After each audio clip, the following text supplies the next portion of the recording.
To some, she is beauty, the ultimate partner, faithful, hardworking, and dependable. To others, it's a spirit of adventure, a relationship powered with speed, guts, and glory. There is no question that there is nothing as powerful as America's love affair with the automobile, a high-octane romance fueled by the Southern California sunshine. From the dry desert lake beds to the wide valley freeways, the one place that has had the most dramatic influence on the car is the city of Los Angeles, the location for this edition of Legacy of Champions. Hello everyone, I'm Chris Economac. For hundreds of years, the great art shown in the World's Museum consisted primarily of paintings and sculpture. But today, in the 20th century, we've broadened our ideas as to what constitutes art. Take, for example, the classic car, with its smooth flowing lines, appointments of chrome, and stylish interior. Today, on this edition of Legacy of Champions, we'll celebrate the craftsmanship and design of the legendary vehicles in the incredible Peterson Automobile Museum. And we'll also show you how the history of the automobile is inextricably entwined with the city that is the home of this museum, Los Angeles. On this edition of Legacy of Champions, we'll discover the fabulous new Peterson Automotive Museum. I've seen all of these cars somewhere before, I think, but there's always something new I haven't seen, and it's just very exciting. From the Model T to the Ford GT90, witness the evolution of the automobile and find out why the city of Los Angeles has played an important role in the development of the car. I think the automobile becomes almost like your buddy, your best friend.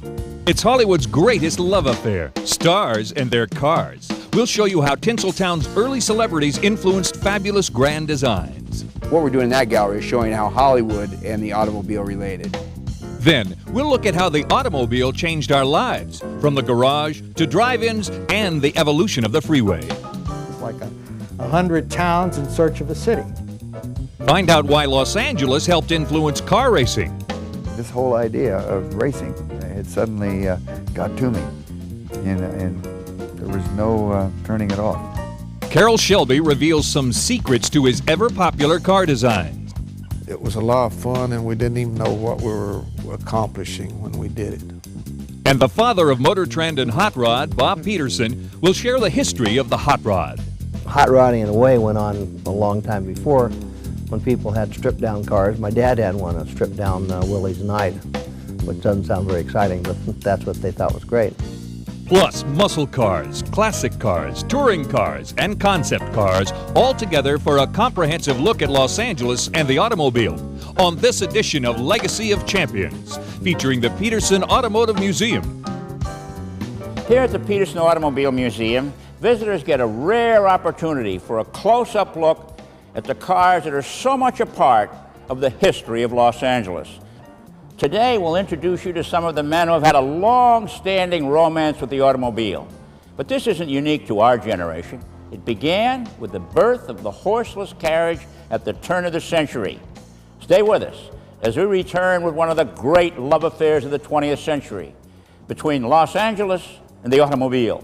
Legacy of Champions is brought to you by Motor Trend, the world's automotive authority. Call this toll-free number right now and you'll get a free introductory issue of Motor Trend delivered right to your door. Motor Trend is packed with extensive reports, tests, and comparisons of the best automobiles in the world. So if you love great cars, everything from exotics to sports coupes, and from sedans to performance cars, the best from Detroit, Japan, and Europe, then call and reserve your free issue now. And if you like what you see in your free issue, you can also get a full year of Motor Trend for the special introductory rate of just $9.97. We'll bill you at this rate, but if you don't want to subscribe, just return the bill marked cancel. You'll owe absolutely nothing, and the free issue's yours to keep with our compliments. So if you share our passion for cars, call for your free issue today. Call 1-800-323-2238. Operators are standing by, or write to the address on your screen.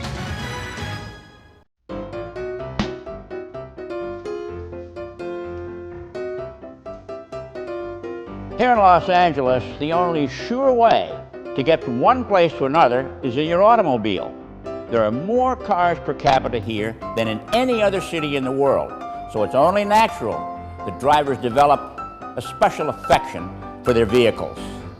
This is one place where what you drive says who you are.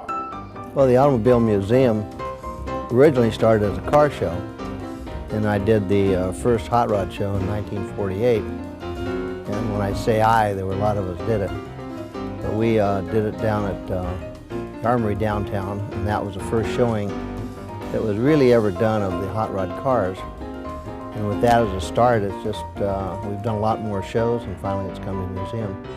What's different is that we have a theme here, that we show the evolution of the automobile and its backgrounds. And I think the backgrounds are really interesting. Our exhibit staff and our curatorial staff with the Natural History Museum of the County of Los Angeles came up with this idea, and it's a very good one. To start with the history of the automobile as it relates to Los Angeles from 1900 through 1994. And those exhibits will change and rotate, but the time periods that they're depicting will stay the same.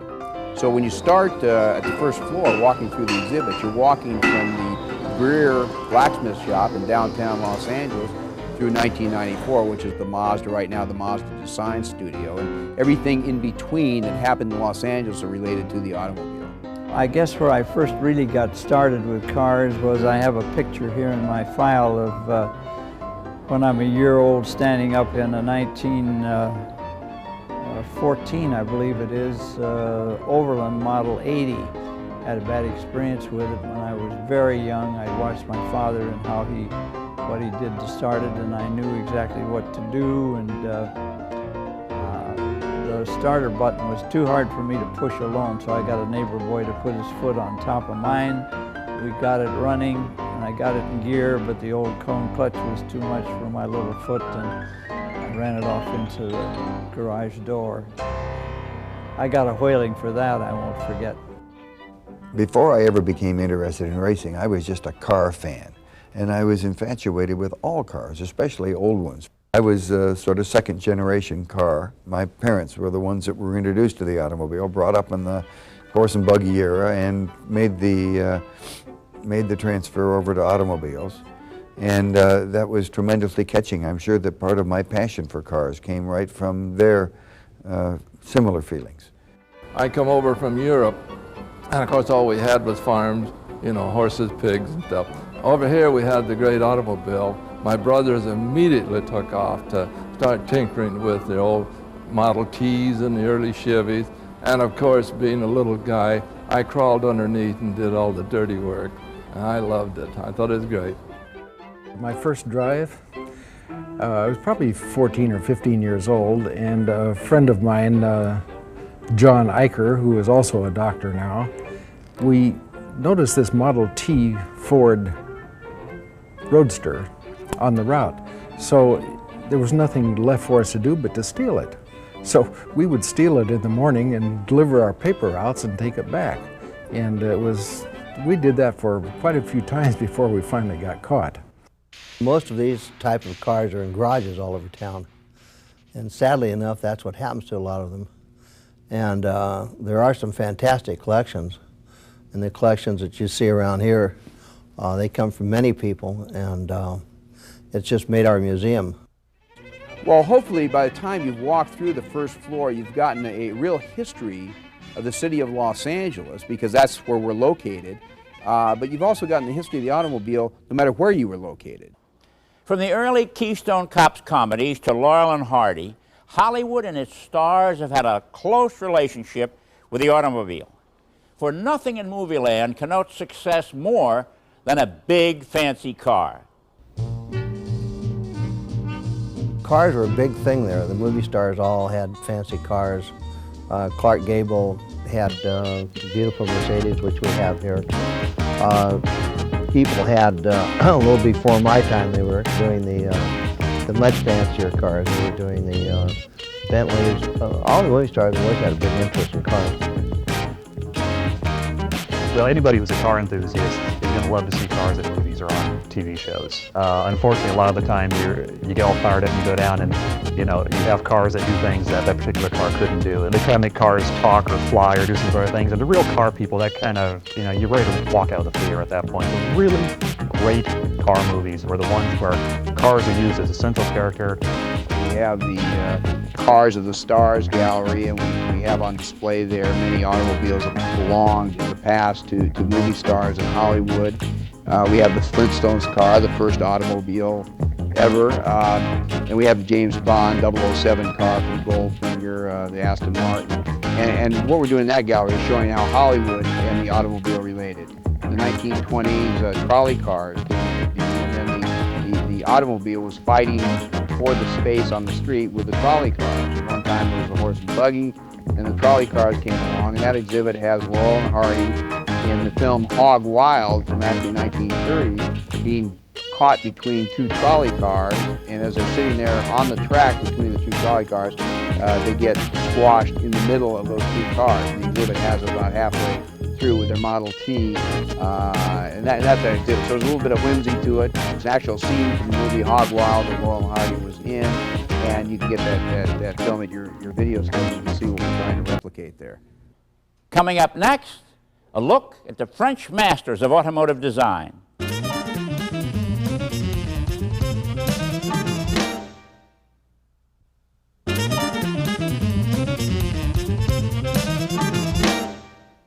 In the 1930s, as the United States struggled through its depression, there was still enough established wealth in Europe to demand the most expensive of luxuries. Beautiful, handmade cars were all the rage. People seem to think, oh, these are museum pieces, don't step beyond the rope, you can't touch them. They aren't. They're cars to be driven, and that's what they're made for. It's like the race cars. They're made to race, not to look at.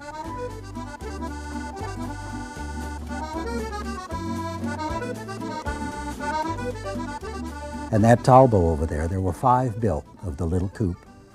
And I had the only one called Pants with the front wheel skirts. I drove it every day. We drove it to work. That was our car. And one night, on Saturday night, I guess back in the 60s, I took it out to Sepulveda and ran with the dragsters. And these kids were amazed with their hot rods and everything. And here's this funny looking, sweepy looking thing that did 100 miles an hour on those little tires. We've got an embarrassment of riches by the number of vehicles we have right here in Southern California. Within 10 miles of the museum, we probably have some of the most magnificent automobiles in the world. 1939. Think of the 39 Chevys, DeSotos, Nashes in America. Big square iron cars. That was built in 1939 in France by a company called Fagoni Filacci. Built the body. It's a 6-cylinder, 4-liter, with a Wilson pre-select gearbox. So what is that? Well, the gear shift, you would click, click, click, click, click. So if you're driving in fourth, you can move the gear shift to third. Now when you want third, all you do is step on the pedal, just put on, and you're in third.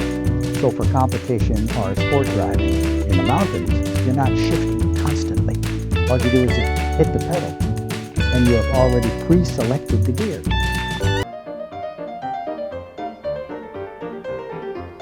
I've seen all of these cars somewhere before, I think, but there's always something new I haven't seen, and it's just very exciting. Sitting right here with the Mullen Hall collection behind us, I think as a lady, this is my favorite area. I just think they're magnificent. They're just, not only do you appreciate them for what they are, but the beauty. It's like a piece of art, I think. They're gorgeous. The design, those flamboyant French curve fenders. It's actually, as the artists use the little plastic curve, that is the French curve. The fenders came out and curved back. Not too good for LA driving. As the car became a common fixture in the American family, houses needed garages.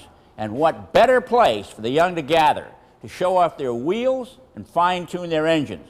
This was a time for hopping up roadsters, and street racing began as an exciting but dangerous sport. There weren't as many cars, there weren't as many people in Los Angeles. It was a quiet, little, sleepy village. And he said it was, it's like 100 towns in search of a city. But it was a wonderful, wonderful place to live and to grow up and to go to school. In those days we had auto shops. A lot of schools don't have those type of shops anymore, which is really too bad in a way, but auto shop gave you a chance to really work on your car. I had a little Model A Roadster, a 29 Roadster, and that's when I first got started. Ford was most popular because they were the first ones with a V8.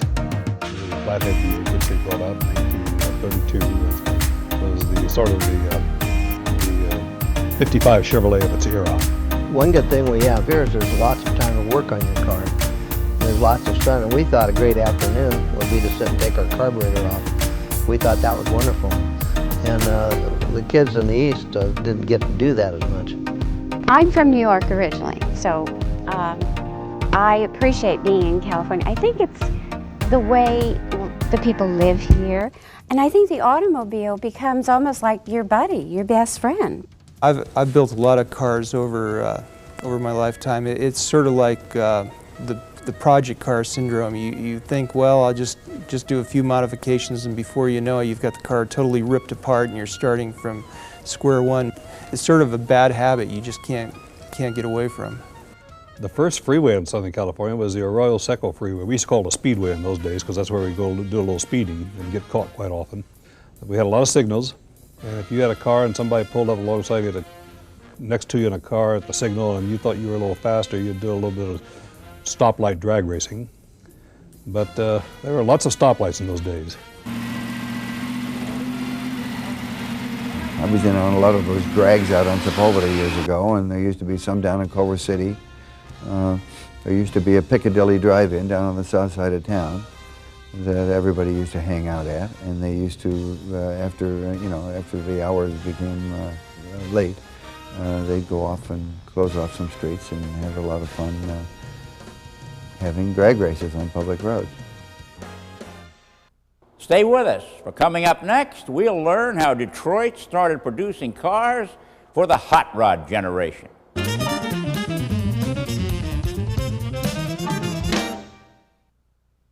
Call this toll-free number right now and you'll get a free introductory issue of Motor Trend delivered right to your door. Motor Trend is packed with extensive reports, tests, and comparisons of the best automobiles in the world.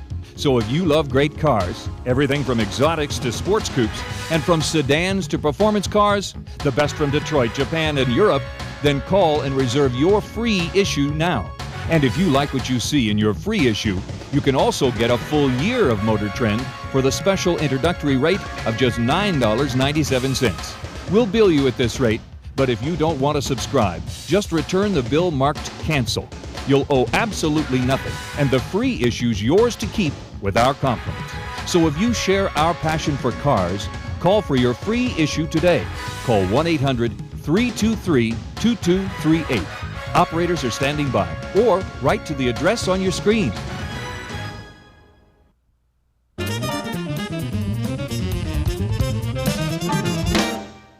After World War II, American business geared up for a peacetime economy, and the dividends were felt by every major industry. But the most prominent beneficiary was the car companies. With millions of young men back from overseas service, there was an insatiable demand for new cars. I think there were a lot of big changes from the 40s to the 50s. The cars became a lot more refined in that time period. Cars of the 40s always tended to overheat, and in the 50s that was pretty much taken care of. So there were just a lot of technical advancements during that time period that just made the cars so much better. When I came back from the service in 1945, I still had my Model A sitting at home. And the first thing I wanted was something bigger and better. And I ended up going to a Hudson Straight 8, which was not a hot rod by any stretch of the imagination, but it provided me pretty good transportation while I was going to college. Down in this testing track, reminiscent of the arena of ancient Rome, this modern gladiator will be put through a series of the most dangerous and thrilling exploits ever attempted. As the car speeds down the track, our sharpshooter draws bead, and you'd naturally expect a dive for the ditch. But the car continues without a waver. What balance and steering control. Look at that hold. Aha! The two-plate safety glass turns back even the pitcher's bullet delivery. Here it comes on its death drop, leaping clear of the ledge. Out of Detroit cars, there are a few exciting cars like the Chrysler 300s.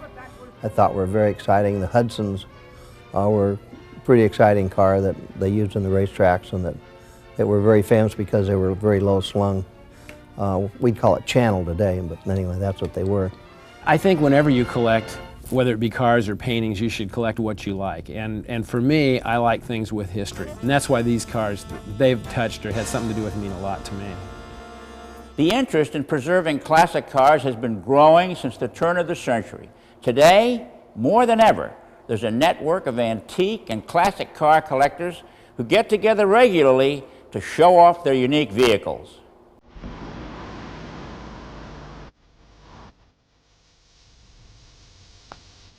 Well, this is a Friday night cruise at Bob's Big Boy. Every Friday night here in Toluca Lake, people bring their cars out and park and talk and cruise. They talk cars, swap stories, swap parts, buy cars from each other. It's a general car enthusiast area. This is a 1969 Dodge Charger. It runs a high-performance 440 with a factory 4-speed, 354 sure grip rear end, custom-built exhaust system. I've been working on it about 8 years, on the car for 11 years. Got about $22,000 in it. I built a 23 T-Bucket back in the 70s, and I had a 34 Ford Coupe and a 55 Chevy and a 56 Chevy. And I wanted a car that would be a keeper, something that I would always be in love with, and the 69 Charger is it for me. This is a 1960 300 small D SEL limousine. This is a great car, and I've had it for 15 years. I bought it from one of my girlfriends who had it for over 7 years, and she bought it from the original owner. It was black with a beige interior, and I just turned it all around and made it white with a grand white interior. And it's beautiful burl wood, and it really goes fast on the freeway, and it goes fast everywhere else. This is the last old car I'm going to have, and I'm going to sell it and get a new truck to hold my Harley Davidson. 1946 Ford Club Sedan, two-door Club Sedan. This car has been street rotted. The front suspension has been changed to Mustang 2. Got a Ford 9-inch rear end in it. A 350 Chevy engine with a 700 R4 overdrive transmission. I presently own a 1927 Stutz, and I've been into classic cars. I've had a 34 Packard, a 1932 Stutz. But street rod's really where it's at, because you can drive the car and enjoy it, and it's got air conditioning and heat, and just go anywhere you want to. Certain old cars fit my rear end better than others, mainly Fords. Coming up next, we'll meet some of the greatest racing drivers in history. Stay with us.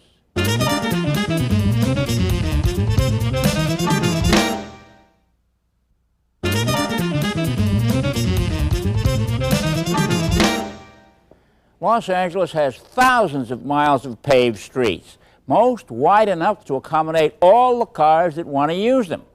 For young people, the city developed a reputation and lure for racing. In those days, the main sport was getting in the drag races at stoplights.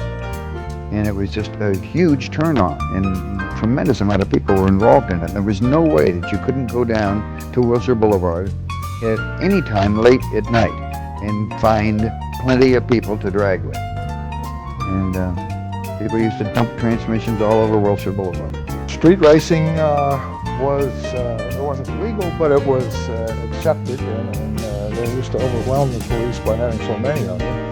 And there were lots of deserted parts of Los Angeles or Southern California. And we all had MGs, and we would race at night because you could see the other cars coming. And we would race up around Saugus to halfway to Bonneville and around and back, wind up back on the tips out there in Valencia.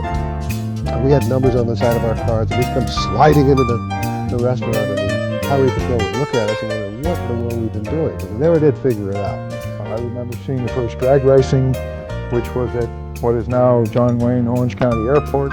And the fact that the dry lakes happened to be here meant that there were places for people to experiment with cars, and they did.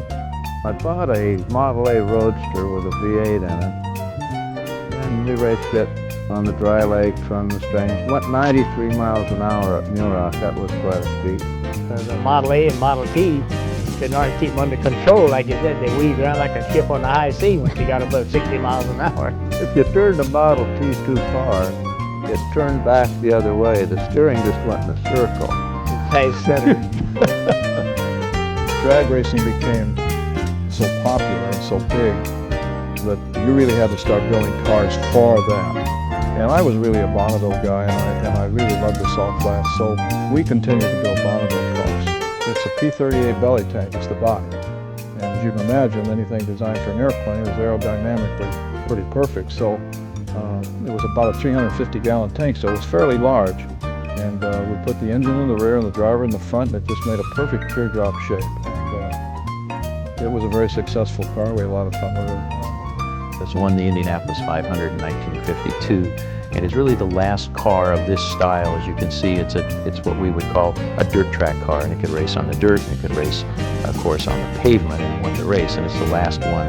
But the thing that makes it so significant is it is a true Southern California car in all ways. This was the epitome of racing and the culture that came out of Southern California. In Southern California, of course, because it really was a hotbed of racing, and there weren't enough racetracks, kids were racing out on the streets. And I think a lot of people saw that. The people such as Wally Parks and the Hot Rod Association started building racetracks for the kids to race. And that took kids off the street. The same thing, my dad promoted races on circle tracks or ovals, and they built a number of tracks back in the 30s and 40s to take kids off the street. There used to be a place down in Gardena, and called when the slough down there, and they gather there and play around in the dirt track. And then old Judge Carroll's nephew was one of the guys that was playing there, so he got Agajanian and Emmett Malloy to build Carroll Speedway in 1946. They ran the first race there Labor Day in '46. And I finally decided, after having a TCMG for a while, that I had to go racing. I had to do something, and it was just starting in California. Oh, we had some time trials, but the first race was, the real race was at Palm Springs, I think in the early 50s. And I was fortunate, I won the novice race, and I came very close to winning the main event. I was in 18 months in Korea, 1952, 54, came back and still didn't know how to get into it, but the Phil Hills, the Carroll Shelbys, and the Masson Gregories, and a few were doing well in road racing, sports car road racing, and I just felt that probably it will turn into something professional. I was always intrigued, you know, and I had become intrigued of seeing pictures of these European sports cars, whether it was a Bentley or whether it was an MG Magnette or what. They looked so nasty and businesslike. And I liked the fact that you could imagine yourself, I suppose, in the same way that NASCAR people do, in seeing themselves in this same sort of a machine. This whole idea of racing had suddenly got to me, and there was no turning it off. It was just fun. It was much less pressure, a lot less expensive than it is today. And the average guy could just drive his car to the races and drive it home. Los Angeles is a city identified with many things, but for car lovers, the most identifiable is the hot rod.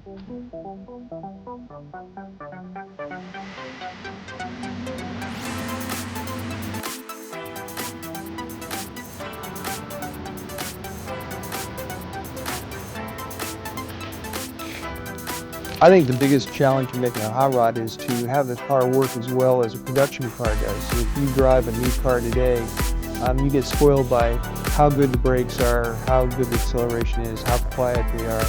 When you build a hot rod, it's easy to make it go fast, but it's very difficult to make it refined like a production car. I think that's a real challenge. Anytime you fabricate and create and put components together that weren't meant to go together, that's the definition of hot rodding. The hot rodder is a person who's never satisfied with what he has. He might just finish a paint job and then decides he wants to add some pinstriping or just build a motor and wants a different set of carburetors on it, and there's always a little bit of work that's going on. LA, I think, will always be remembered as the center of car culture, the hot rodding. I think that started here. We're close to the dry lakes where a lot of the top speed runs were done back in the 40s and 50s. Carroll Shelby's shop was here, Dean Moon's, all the, you know, the Edelbrocks, all the, really the pioneers of hot rodding that started here. I started going up to the dry lakes and watching the heroes of the day, the Edelbrocks and people like that. And boy, I just got so enthused about hot rods and stuff. And then the war came along. And I went in as an airplane mechanic because that's what I wanted to do. And all during the war, all the kids from Southern California would show their hot rod pictures to kids around the country, which later would really affect the growth of the sport, incidentally. We spread the word during the service. And during the service, I thought, boy, when I get out, I just want to have a speed shop. And that's what I did. Started out when I was about 15 years old. My cousin, one summer, decided how to get into hot rodding, and I had a 4-cylinder Model A Ford, and I just bought it for $40 at the time. So he started me off in hot rodding with my Model A, changed the camshaft and the head and different carburetors, and that was the beginning of it all. My first car was a Model A Ford too, but I ended up in Riverside, California, and got into the pure hot rod movement with a 29 channel on a 32 frame type of machine. We even took this car up to Bonneville at the height of its infamous career, I guess, being an illegal street racing type car. We took it to Bonneville and it went over 130 miles an hour in 1950, which was at that time arguably maybe one of the faster cars that was a period roadster. It wasn't built specifically for straightaway speeds. The biggest problem with the automobile, as the hot rodders saw the automobile, was it didn't have enough power. So the hot rodder took an MG and put a Ford 60 V8 in it. And they took different other cars, the AC and British car, and they put a big V8 in it. And more they took Jaguars and put big Ford V8s in them. And more that was the excitement to take something that didn't go and make it go. I started Hot Rod Magazine with a partner, Bob Lindsay. It all started in January '48. And we wrote our own stories, shot pictures. I shot pictures and sold advertising. And he did more writing and more assembly of the magazine. And worked on the mailing and all the other business end of it and so on. So that's how we really started. We used to go to the races and go to the tracks and sell magazines and get enough for dinner, and then we'd go sell subscriptions at drive-ins and go around the other side and eat hamburgers. And we were running pretty close, but we just had enough to make them. I think hot rodders had a great deal to contribute in the performance area. You know, it preceded the muscle cars and stuff like that Detroit adopted. I also think the custom car guys too out here. They were like us, they were hot rodder kids, but they liked the custom part of it, and they started chopping and lowering the cars and stuff. They contributed a great deal to Detroit's cars and stuff. Don't go away, there's more coming up.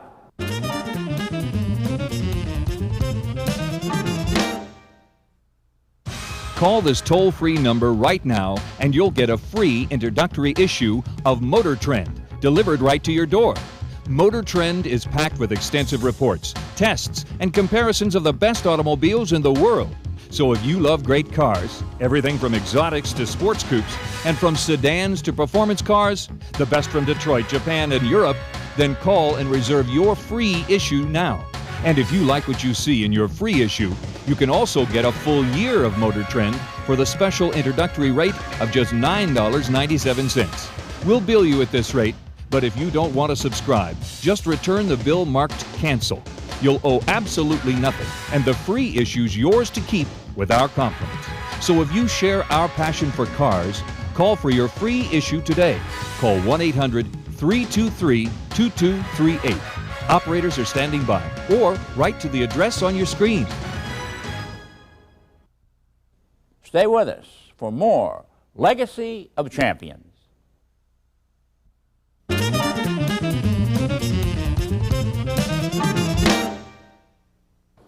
Some people say all trends start in California.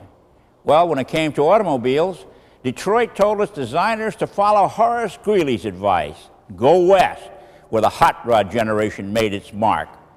And the Detroit industry did come here, seeking ideas for its popular muscle cars of the 1960s.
The Shelby Mustangs would ever amount to anything other than I hope to be able to build 100 cars so I could go blow the Corvettes off. I'm lucky to have lived during the era that it was a lot of fun and we didn't even know what we were accomplishing when we did it. You know, it's not too often that your whole life and a career is based around one basic automobile. And I've had the extreme pleasure and good fortune to be involved with the Corvette for a long, long time. In '62, they came out with a 327 engine, which really made a difference in power and performance. And Duntop told me, he said, wait till you see, Peak, he said, Peak, wait till you see the 63. And that car was absolutely awesome. That was the beginning of the new Stingray Corvette body style. It had an independent rear suspension, had a brand new Muncie 4-speed trans. It had fuel injection, 327 cubic engines, put out over 360 horsepower. And this car, you could almost race as it came out of the factory. And I was fortunate to get one of the first ones and raced it at Riverside, raced it all over the United States. Won the championships here on the West Coast in 1963, 64, and 65. And Mr. Roger Penske called and said, would you like to be my first professional driver? And I said, of course I would. Love to drive for you. So we put together the 66 Corvette and won the Daytona 24-hour. In the 60s, Hollywood started using cars as the highlight of its action films. And as the machines and the men that drove them got better, so did the stunts. And that relationship continues even stronger today.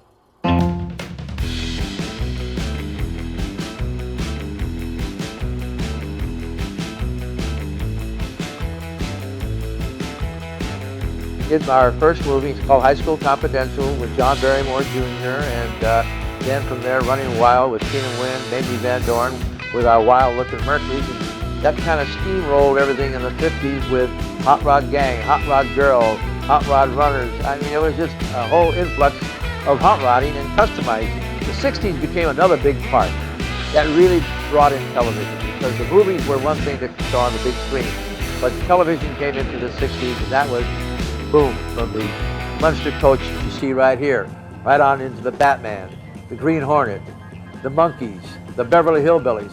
The 60s was so influxed with wild-looking cars and television and the film industry which really showed the public that cars were strong and that they were the things that were getting a lot of interest on film. The 70s kind of slowed down because we had that big gas crunch. But of course, that didn't stop customizing. We kept on going with wild-looking coach-built Cadillacs. The big car was supposed to go down, but we were doing more customizing in the 70s. But in the 80s, boom, films came back on again. Gas was here, big engines were here. Knight Rider, Dukes of Hazzard, A-Team, Fall Guy. We were just back into the big influx again of the wild cars on television and motion pictures with all the action and the customizing. Of course, this was only a part of what happened in this industry, because in Motor Trend in the 50s, there's a blurb on the cover that says, George Barris, you've changed the face of Detroit. And that was because I was able to take cars and change their face immediately. I mean, I could put on French headlights, I chop the tops, we shrink the bodies, we give it a low silhouette, we give it aerodynamic designs, and we could do that because we were able to do it fast. Stay with us for a sneak preview of Cars of the Future.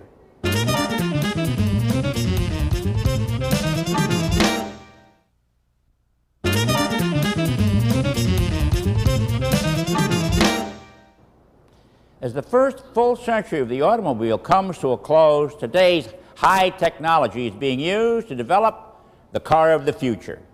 Last half of this decade, they're going to be forced to come up with alternative fuel vehicles. I don't necessarily think that that's the right way to go, but legislation is taking it that way. So I think we're going to see lighter weight cars, smaller engines, maybe more horsepower on demand engines, small engines with superchargers and turbochargers, maybe 1 liter, and infinitely variable transmissions, things that just go to efficiency.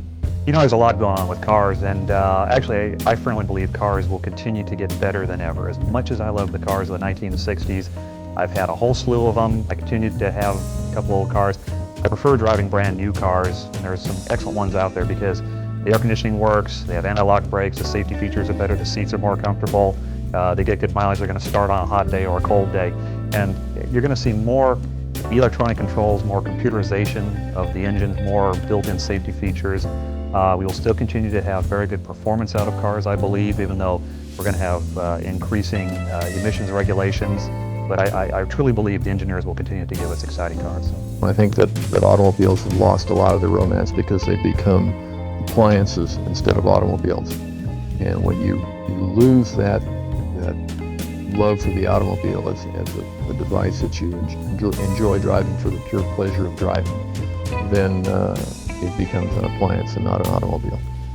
And to a certain extent, we've lost a lot of that. There are many other means of alternative power, being alternative fuels, hydrogen power, and several other ways of powering automobiles. In California, in 1998, 2% of the cars sold in California by manufacturers are mandated to be electric powered. So we're doing an electric power display there right now to show people our interest in that. But there's also compressed natural gas and hydrogen fuels and things like that. They're also non-polluting. And we're going to do some stuff on those exhibits also. I just came back from Detroit, and I think that Detroit is doing some wonderful things now. I think that we can look at the whole industry getting better engines, getting more horsepower, getting longer lasting engines, longer lasting cars. I think all that's very exciting.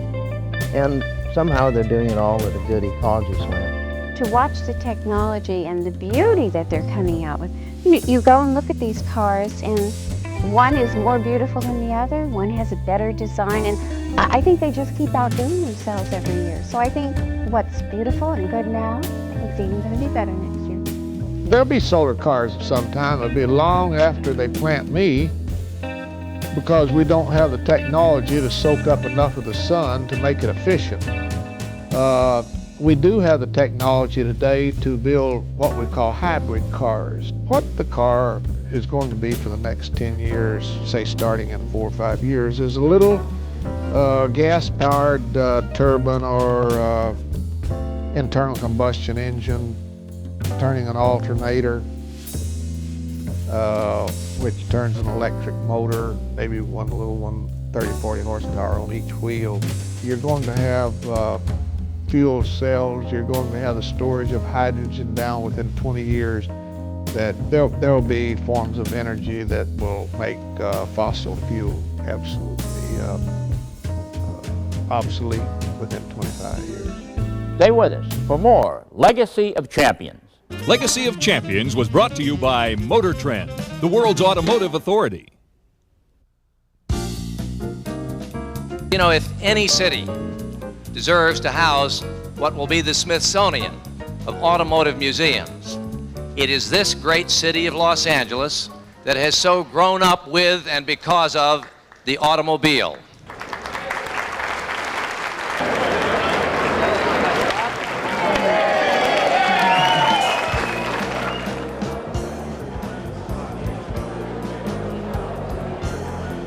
This is the car capital of the United States. There's more interesting cars, more collector cars, more race cars, and so finally we do have the best car museum in the world, and it's going to get better and better. I just think it's a tremendous legacy for the automobile in Southern California. Just to stroll through these 3 floors depicts the history of the car here and how it's become part of our lifestyle, and it's a world-class museum. The way I appreciate this museum, because they show it in the way that the cars were actually when they were built, and they put them in the right setting, and it's truly a magnificent museum, and for those of us who've had some experience in auto racing and in the automotive industry, it's really a thrill to come here. It's not a bunch of cars lined up that have to sit there and be polished and rust away and be restored again. This is the history of the automobile. This is the way it should have been done in other museums. So this is setting the pattern for them, and I'm just proud to be a part of it. Happy days are here again, the skies above are clear again. Come on and sing a song of cheer again. Happy days are here again. I think we have a great legacy in the cars that we have here, and from other countries, and also our own hot rods and customs, and the cars are made in this country. It's a magnificent collection. It is, I think, even if you're not a car buff when you walk in, you will be when you leave. It's been a pleasure touring the magnificent Peterson Museum and reliving the history of the automobile here in Los Angeles.